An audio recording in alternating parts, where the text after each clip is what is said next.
Good evening, Master. May mga PLI kaya natatapatan ang MPL Flex. Okay, marami po yung mga nagtatanong tungkol dito matapos na nag-offer itong GSIS ng MPL Flex, no? Para magkakaroon ng tapatan ng PLI at ng GSIS. Actually, nangyari po yung mga ganito rin na mga tanong dati noong nag-offer ng 10 years na maximum sa term ang GSIS MPL, no, sa pamamagitan ng MPL Plus. Noong dati, ang 3 years term ng mga PLIs naging 5 years na ngayon. Pero pag ngayon po na naging 15 years na yung maximum term sa MPL Flex, na yung tanong naman ay kung tatapat ba ang mga PLIs. Siguro kung yung bangko yung ating tatanungin, malaki yung chance na may mga tatapat, no, sa ganun po na haba ng term ng loan. Pero hindi kasi nakadepende sa mga bangko kapag ang usapin ay tungkol sa loan offer for DepEd personnel na ang amortization ay nakadeduct sa ating sahod. Now, kapag ganun kasing uri ng loan, ang DepEd po ang nagtatakda ng guidelines. So, nagkakaroon po ng DepEd order na siya pong sinusunod ng mga bangko na accredited ng DepEd.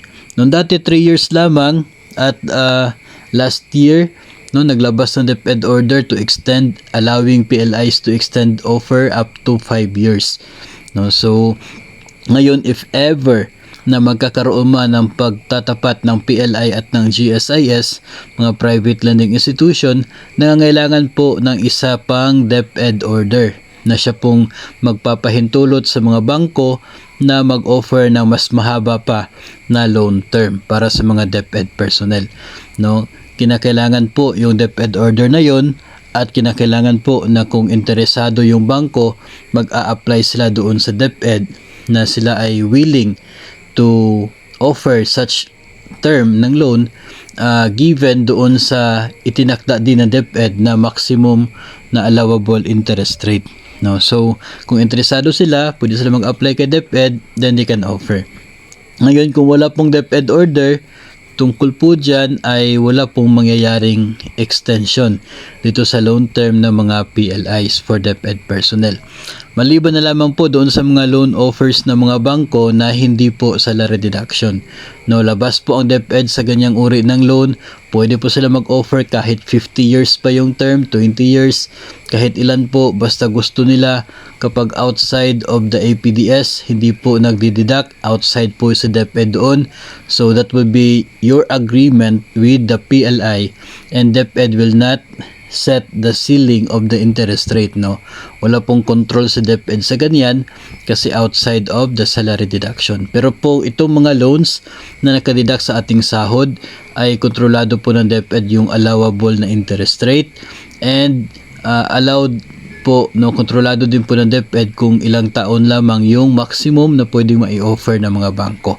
Ngayon, we will wait if DepEd will have that DepEd order or not.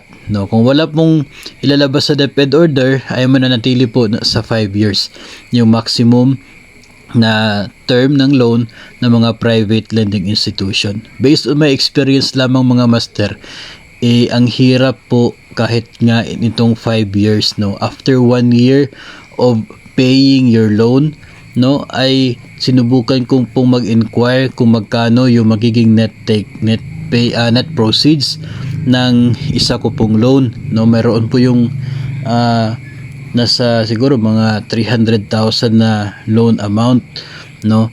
Tapos yung sagot ng isang PLI ay nasa 28,000 yung magiging net proceeds ko after more than 1 year of paying, no. So sa aking computation, based doon sa 6% na service fee, ay magbabayad ako ng nasa 20,000 na service fee, tapos makakatanggap ako na nasa 28,000 na net proceeds.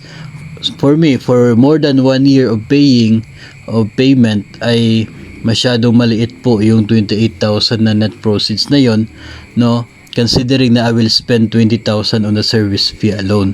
So how much more kung sakali po na mag-offer ng up to 7 years or 10 years na term ng loan, itong mga bangko na ito, after 1 year ay talaga pong maliit pa yung makukuha ninyong proceeds. And kapag itong bangko kasi walang ceiling sa maximum loan itong bangko na allowed ng DepEd, walang ceiling sa maximum loan.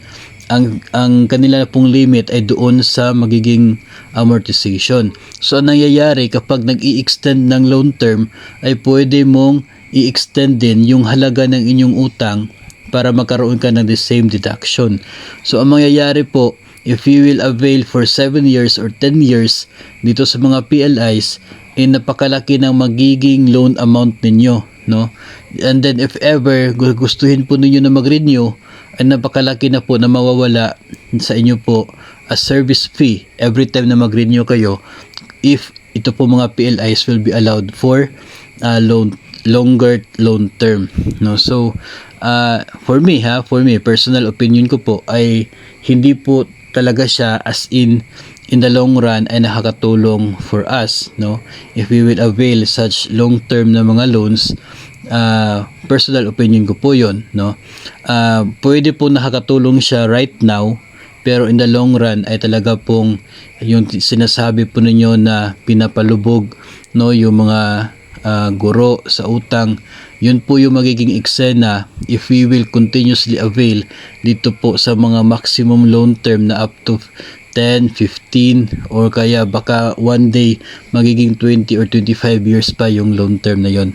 So yung punto talaga natin dito mga master, please always consider other factors, hindi lamang yung net proceeds yung palaging tinitingnan, kundi yung iba pa po na parte din ng loan na talaga pong in the future ay makakaapekto sa atin pong mga pinansyal na estado. So ito po, no, depende sa magiging DepEd order kung sakali po yung magiging loan offer na mga bangko para sa mga DepEd personnel kung pwede bang mag-extend or ma-adjust mas mapahaba pa itong loan term na ino-offer ng mga private lending institutions.